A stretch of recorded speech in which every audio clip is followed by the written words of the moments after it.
Google instead. And this is exactly the kind of things that happen to the mobile industry.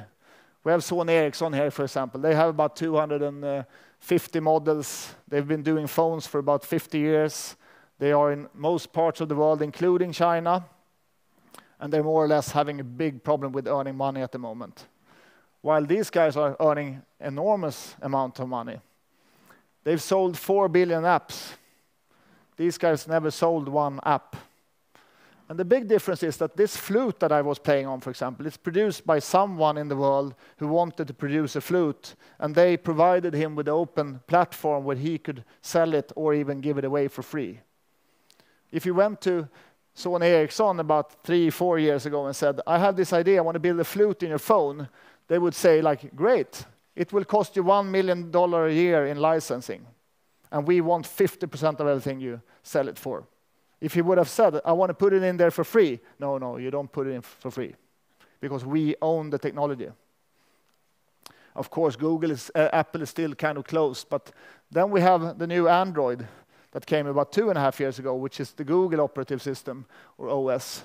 And then the entire system inside the phone is open.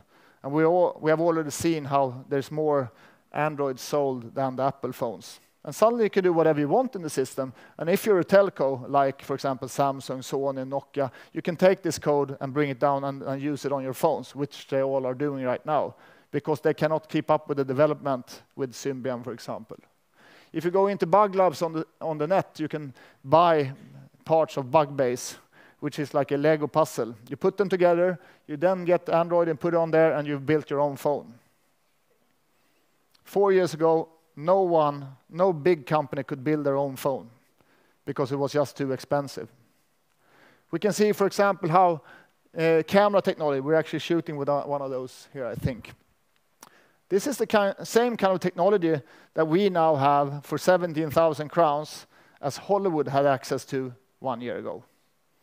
And suddenly we can see how everyday movie makers have the same kind of quality in what they're producing, so they can start compare themselves with real movie makers. And the other effect is that if you would do an online guide, for example, for a brand online 1 year ago, you would probably pay 200,000 crowns for a pretty shitty movie. And now you can pay 200 crowns for 40 pretty good 30-second movies instead. So we're going to see how movies really going to come into the picture right now when it comes to online marketing and online things.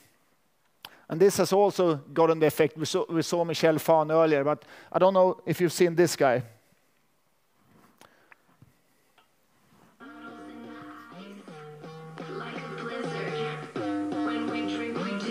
This is Beaner Kiki is his nickname on YouTube. So this guy here's the thing he's doing with G6 with me. He's doing an imitation. He's just having a lot of fun. He looks very strange. You can see he has a lot of things here. And here's one of his teenage dream with me, 19 million views. This one has 3.2 million views. And what happens? Well, the marketing people understand something. So they did this only weeks ago.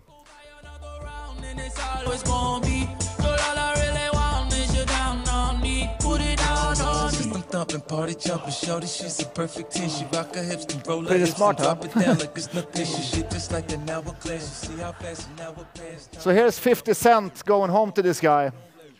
And there we also have consumer power. And this is what I would say, this is smart social marketing.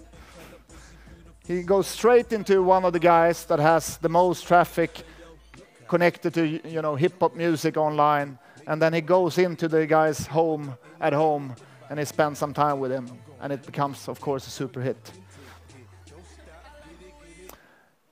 And we can see how Swedish television is now right in this simple camera, good enough for TV. So we can see now how we here have the same access as the Swedish television have when it comes to creating TV shows.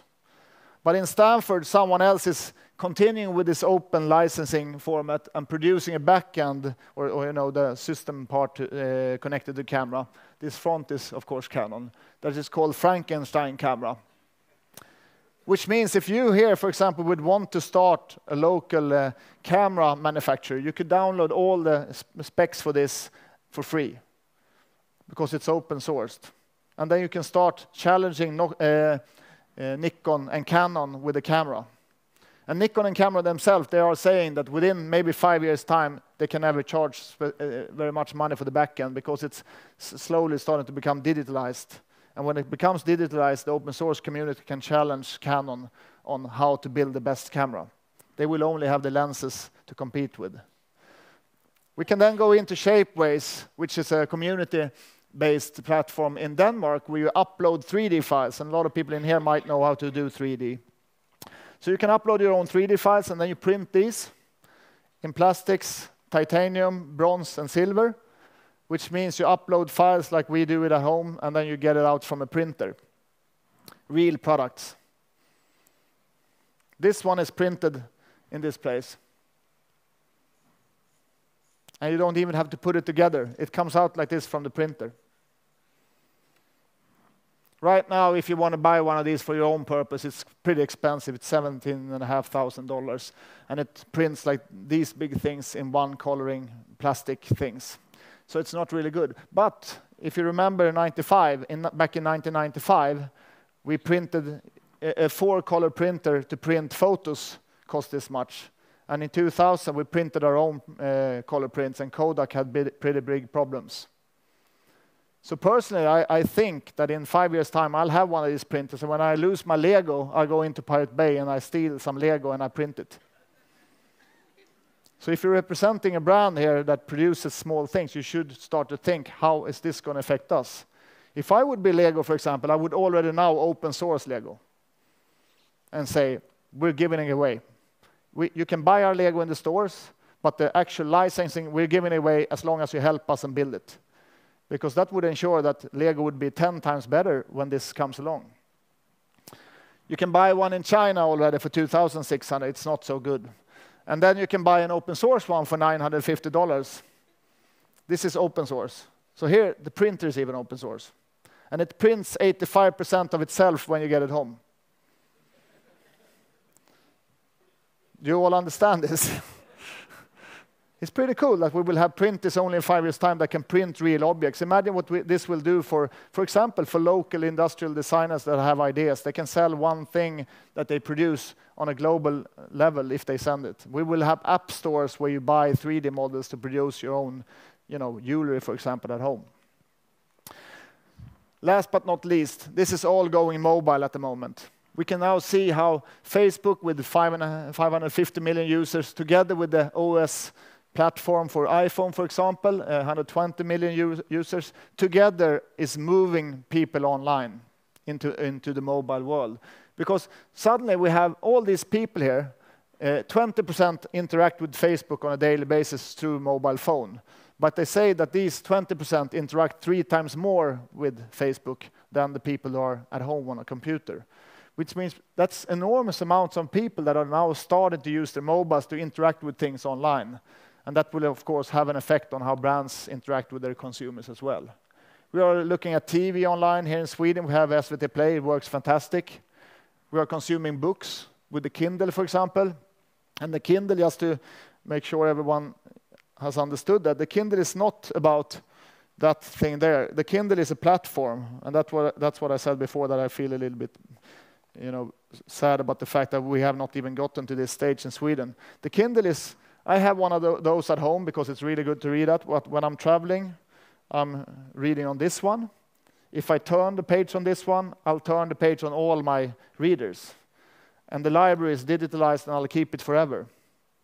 I've already gotten 60 books into my Kindles. So the thing is, if we don't get this running in Sweden, for example, sooner or later, I'm never going to buy a book in Sweden anymore.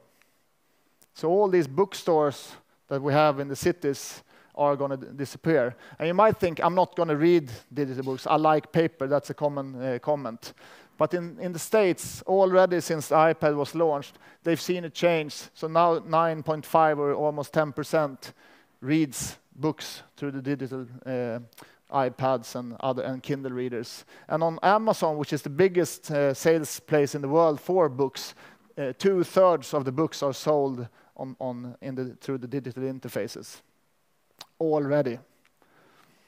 We can see how we are digitalizing things like GPS, for example, where we're using TomTom here and we're using TomTom in our mobile phone. But we also have to understand that this one is plastic metallics produced in China, shipped with ships to Europe, then trucks up through Europe to Sweden, Swedish reseller that then buys ads in the papers, that then, then we go to on-off that buys too many of them, so they put them out on discount, and we buy them for 3,600, and now we buy them for 600 in the App Store, and they share 70-30 with Apple, and everything else is taken away.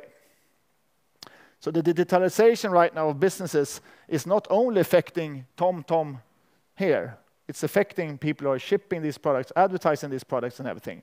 So we have to understand that digitalization is changing a lot more than the actual product you're looking at. And for TomTom, who has understood that, they've already understood that the GPS is not valuable for them anymore because we can use the Google GPS. So TomTom is starting to transform themselves from a company that produces people with a GPS to instead a company that deliver things like information about police controls, the next restaurant, police cameras, and they constantly update it. So we feel that we still want to have Google as a service provider, but we're not going to use them as a map. That's not the important thing. They've started to understand this.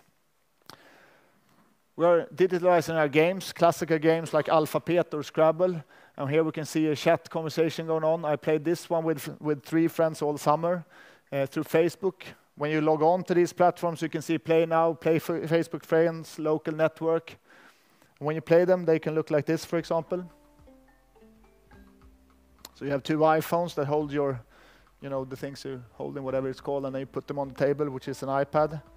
So Electronic Arts, who is doing this together with Hasbro, I think, they've sold 3 apps here instead of 1 when you play it. And the big poker sites on the world, they have already created so you can sit with 12 iPhones that holds the cards, and then you put the cards on an iPad. And we haven't even started to understand what this does to us, and these brands are way ahead. We can see how if you go into mobile payments, this is PayPal, the biggest growing, the fastest growing e-commerce provider payment provider in the world. They have something called bump technology here, which means that if you and me have one of these, I put in 50 crowns, we bounce our phones together like this. It senses both phones and puts 50 crowns into your account. And Swedbank and SE-Banken are putting in the second password so we cannot shop online. And this is accessible for me, so I'll use the American version instead. But the banks are feeling pretty secure because they still have access to these. That stands for about 85% of the cash income to a bank, and then this gets launched. You use your card to pay at restaurants and department stores. But what about a taco truck or a flower stand? Or even to pay back a friend who spotted you for lunch? Square is a simple way for anyone to take payments by credit or debit card, or even prepaid or gift card, with just a mobile device and one of these little things plugged into your audio jack. Here's how it works. This is Jason. Jason came by because he likes my couch and he wants to buy it from me. Now, because I've already gone through the simple process of signing up with Square, Jason can pay me for my couch using just his card. All I need is my iPhone and my card reader. I enter the price of the couch. Swipe Jason's card. Let's see that again. There was the banks. While keeping pressure on the head. You'll get the hang of it. And the information gets sent quickly and securely for authorization. I can even enter the number manually if I don't have my card reader. And since Jason is already a member of Square, I can even see a picture to confirm it's really him. So suddenly we can see how new ideas are transforming a lot of different businesses, in this case, old banks. What's really interesting with this one is not the fact that they are changing how we take payments, it's also the fact that the guy who has started this company also founded Twitter. And he said when he founded this one, I want to destroy the monopoly of the banks that are just making a lot of money on, sitting on old technology and shutting us out. So this is really what we'll see the next coming year. As technology opens up, a lot of people will have access to it, and suddenly, somewhere in the world can have an impact on how we do business. So, everything is becoming social. We can see how transparency is really changing how we do things. People are leaving it. I have to check Twitter.